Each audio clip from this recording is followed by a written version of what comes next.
There we go. All right. Hello, everyone. As you know, my name is Lawana Holland-Moore, and it is my pleasure to speak to all of you. And I am so honored to be your 2023 Goucher MAHP Distinguished Alumna. And I would like to say congratulations to all of the MAHP awardees this year. First, I would like to thank the awards committee, Melanie, for this honor. I would also like to thank my classmate, Carrie Ragland, for nominating me, and my family, who's here today, and friends who have been such an incredible source of support over the years. So let's get into this. All right, let me find. There we go. All right. Well, first, I would like to know who are our first years? Who is completing their first year here? Don't be shy, don't be shy, be proud. Being here is a huge step towards a future of your own creation. And like you, I sat in this audience and I remember 10 years ago telling my friend Jen, I'm going to win this award someday. Here I am.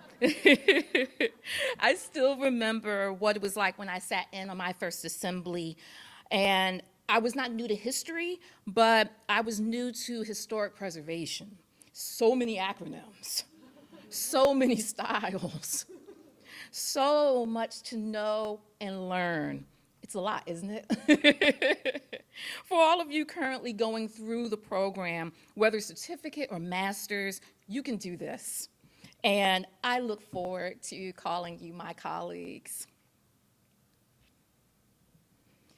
How it started. I loved architecture, I loved history, but I had no idea that historic preservation existed as a career. I could get paid for this. So when I found out not only was it a field, but a career that I could be paid to do what I loved, I was all for it. I love the idea of being in a field where I could create my own path, design my own destiny. Yes, that is me. Freezing during class in Van Meter the second week of my first residency. Are they still freezing you all to death? No, it's just the opposite this year, right? My 2012 cohort was the largest that had come through the program, and we called ourselves the Lucky 13. How could we not be at that number? Everything was so exciting. I know I was excited being on campus, learning again. It had been 15 years since I was in school. I was doing an entire career change, but so many of us were career changers. I joke that I know so many archaeologists now. My first year, my documentation class was taught by the late Dr. William Bill Bouchon. Bill was mellow, easygoing. I always enjoyed talking with him. One day, during residency, he asked if anyone was local and wanted an internship. My hand shot up. I'm local, I'll do it. I had no clue where it was or what I would be doing. All I knew was that it was an internship in my field. I probably should have read his faculty bio a little more closely, as Bill was not only our documentation professor, but he was also the chief historian of the White House Historical Association. This led to my working at the White House Historical Association for 2 years as a researcher. The association is headquartered in the historic Decatur House, an 1818 federal gem designed by Benjamin Latrobe, considered America's first professional architect and designer. For naval hero Stephen Decatur and his wife Susan. Located on Lafayette Square Park in Washington, D.C. is barely a block from the White House. You step out the front door, you look, there's the White House.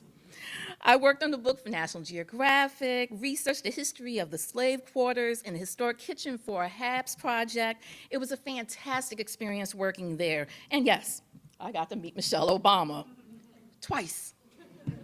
once at the White House itself when she threw us a reception to thank us for our work on the newly reopened Visitor Center. If you visit there and use the kiosk, you'll be seeing images that I chose. Did I jump? There we go. All right.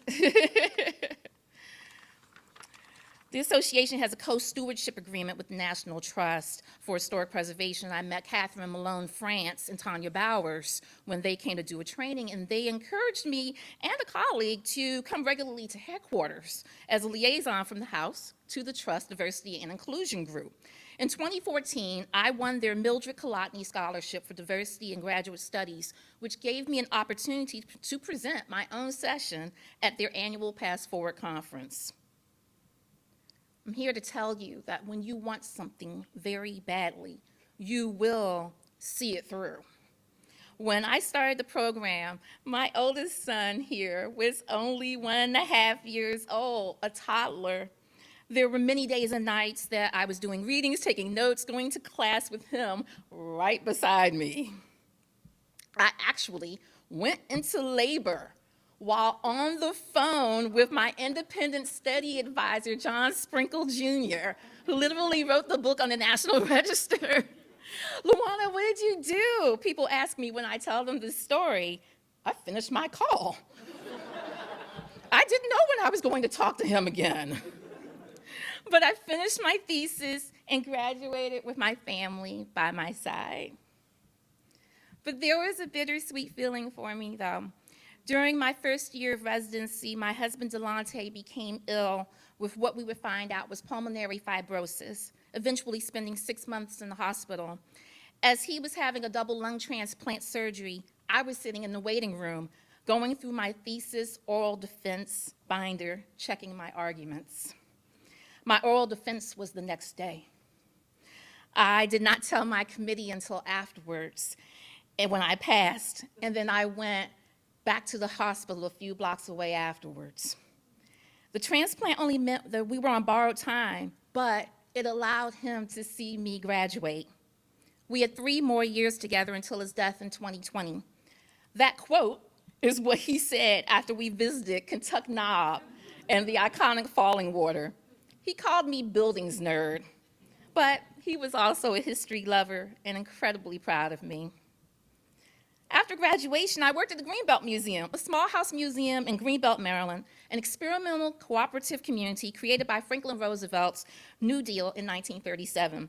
If you have ever worked at a small historic site or museum, you know you wear a lot of hats. Manager, docent, school outreach, you name it, I did it. I learned so much about what goes into running a historic site, and that little museum stayed in the black, even during the pandemic, a testament to its management by its executive director, Megan Searing-Young. Thank you for everything, Megan. One of my best work experiences ever. Yes, you know who this is. Dr. Richard Wagner, founder and longtime head of our program, witty, highly knowledgeable, and often acerbic. Either he liked you or was confounded by you. And God help you if it was the latter. I was lucky to be in the first category. He appreciated drive and talent, and I'm so thankful to him for stepping in at the 0 hour for my thesis committee. During my second year, as you heard earlier, I had my advisory meeting with him, and he asked me, what did I see myself doing once I was finished with the program? And it was so early for me. I didn't know. I gave him some standard answer. Maybe I'll work at a site or a cultural resources management firm. Who knows? Maybe I'll even work for the National Trust. He laughed and said, no, I don't see you doing that. I see you as transforming communities. This time, it was my turn to laugh. What did he mean by that? How would I accomplish that? Me? Somehow, I didn't see it then. But I never forgot what he said to me. I couldn't shake what he saw in me. And years later, in 2018, I got a call and ended up working at, you guessed it, the National Trust for Historic Preservation. They remembered me and called saying, Lawana, there's this fantastic brand new program that I think you might be interested in. Why don't you come to headquarters to talk about it? I said, sure. And that's how I ended up working for the African American Cultural Heritage Action Fund for the National Trust for Historic Preservation. Established in 2017 in response to the events in Charlottesville, Virginia, the Action Fund is the largest preservation effort ever undertaken to preserve Black historic places and the organizations that support them. It is dedicated to igniting a cultural reckoning to expand America's understanding of its own history and culture. When we first started, it was Executive Director Brent Leggs, me, and a dream to get to $20 million. With the help of our National Trust colleagues, our partners, funders, and supporters, both internal and external, we achieved that within the first year. And now we are a more than $95 million fund with 12 Action Fund staff members. Part of reclaiming history is the empowerment that comes with being able to actively support sites, organizations, and outward-facing projects that are working to make it happen.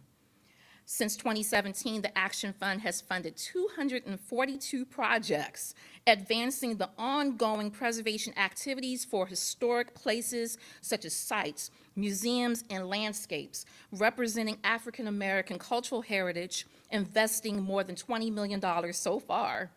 We have received over 5,638 proposals, totaling $655 million in requested funding, from sites such as the Nina Simone Childhood Home in Tryon, North Carolina, to jazz greats John and Alice Coltrane's home in New York, to rural Rosenwald schools and historic Black urban communities facing gentrification.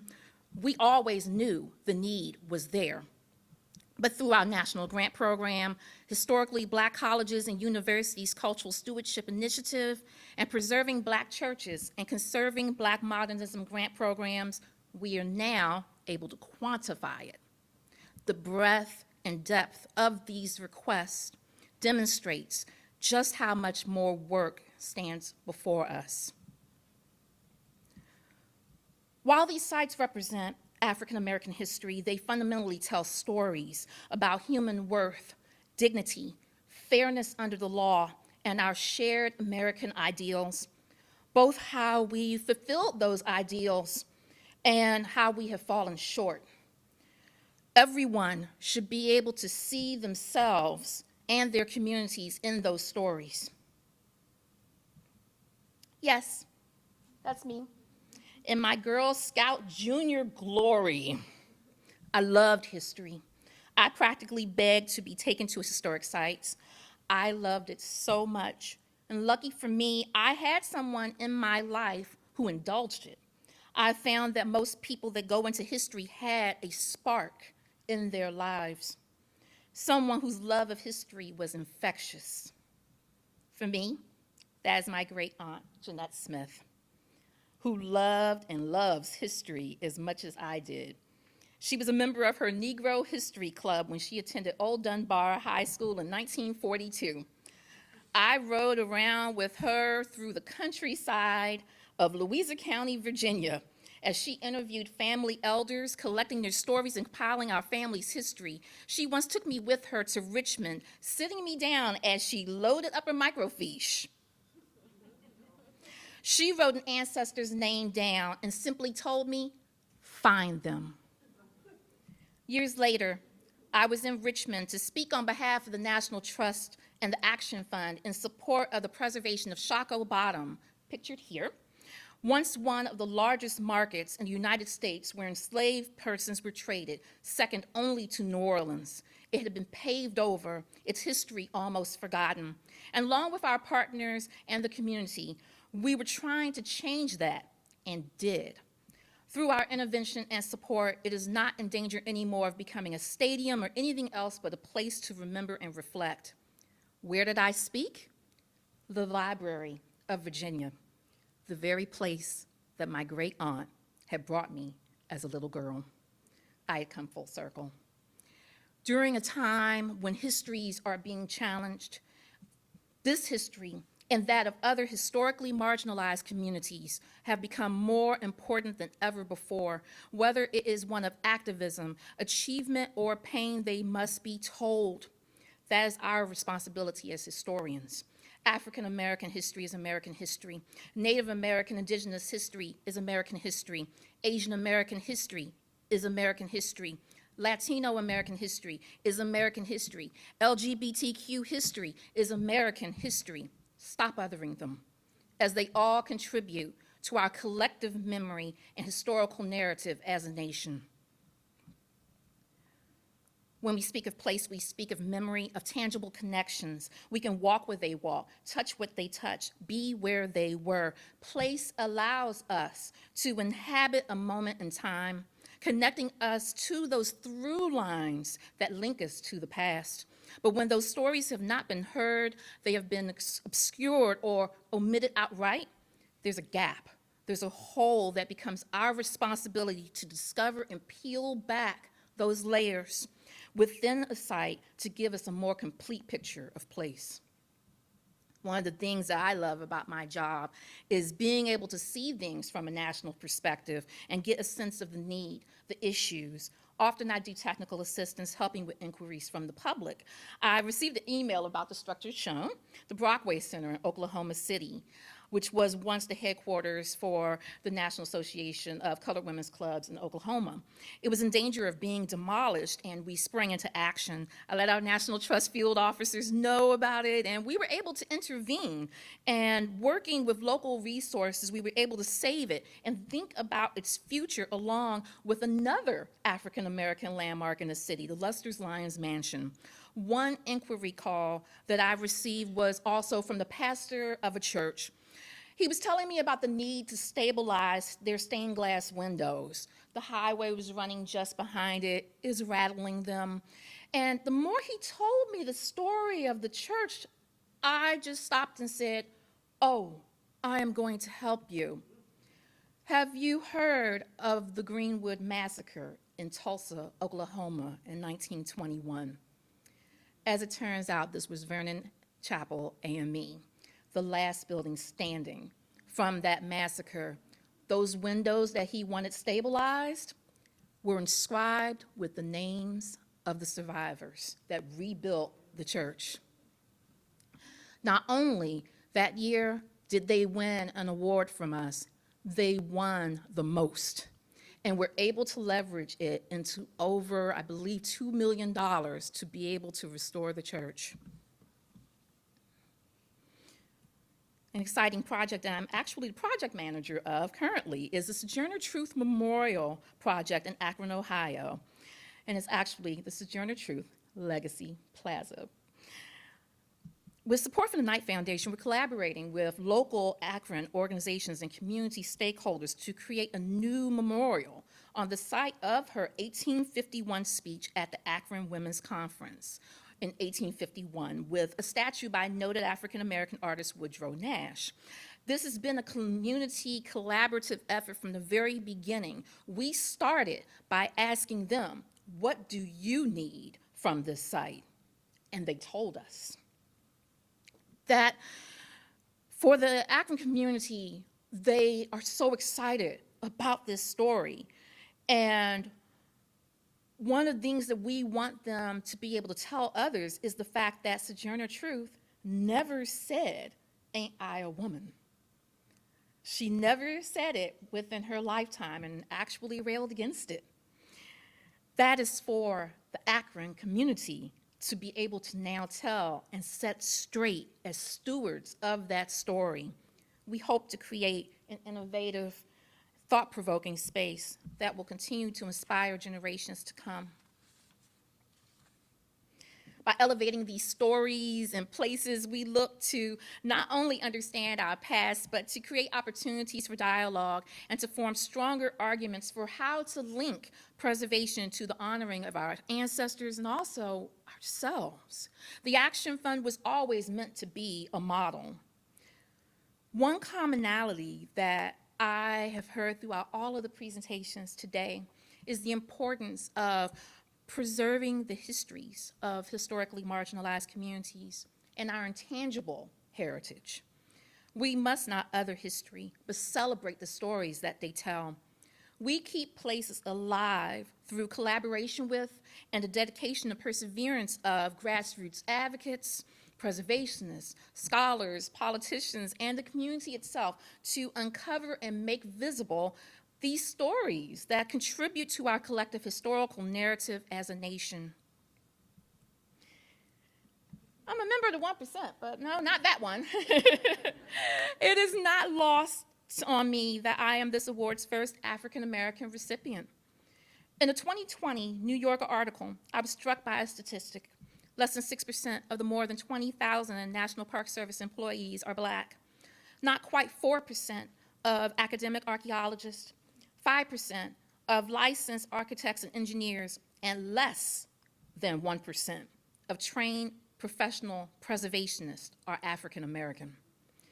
If I am, then what does that say for preservationists of other historically marginalized groups? One thing about being in this position has been the ability to talk to and encourage new African American professional preservationists such as Jacqueline Hudson, Corey France, raise your hand, Corey, and Darius Johnson, raise yours too, who I told, oh no, you are a preservationist. Darius and Corey, out of all the things that I have accomplished so far, I am the proudest of being able to encourage you to be the bridge, to tell these stories, to be able to go forth in this field, in this career, and be that spark. As Dr. Wagner once told me, I see you as transforming communities.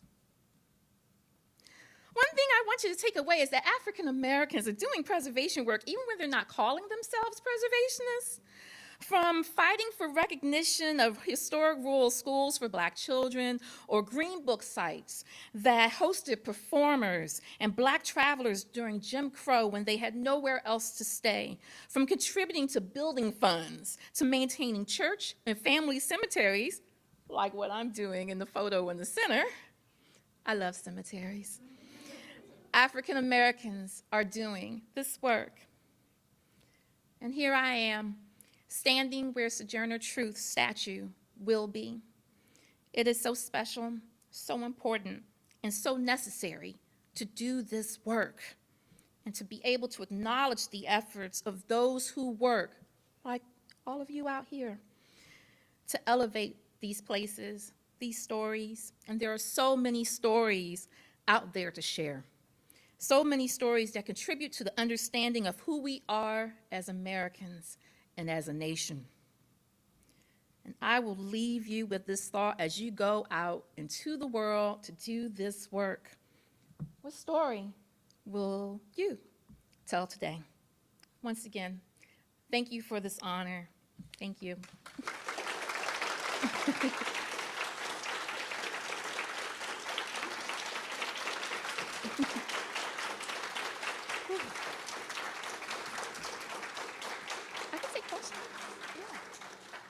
We have a bit of time for Lawana to take some questions. Would anyone like to follow up on anything you've heard today? Well, please don't be shy.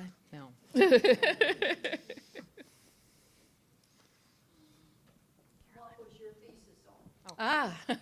My thesis was on ethnic minority heritage values and U.S. U.S. historic preservation significance policy. So essentially, it was examining what is important to what you can consider the 5 main cultural groups, being African American, Latino, Native American, Asian American, and Pacific Islander. And it just happened to be that the work that I was doing at Goucher just kept coming back to historically marginalized communities. I thought I was coming to this because I loved old buildings, I loved architecture, and I found out it was about so much more. That was about the communities and trying to find, what's that link What is that link? Because we're asking communities to be those stewards to these places. Do you have one piece of advice for the students who are just getting started? Always be open to opportunities that come your way. Same way like when I raised my hand and I had no idea where in this whole region I was going to end up with an internship. Be open to those possibilities. You're in a field where you really can create your own path within it. And it just, what would you like to do? Who would you like to be as a preservationist? You know what, now that I think about it, I think Dr. Wagner once told me, what kind of preservationist would I like to be when I grow up? So, so that's something to think about. What kind of preservationist do you want to be going forward? Thank you, Lawana. Thank you.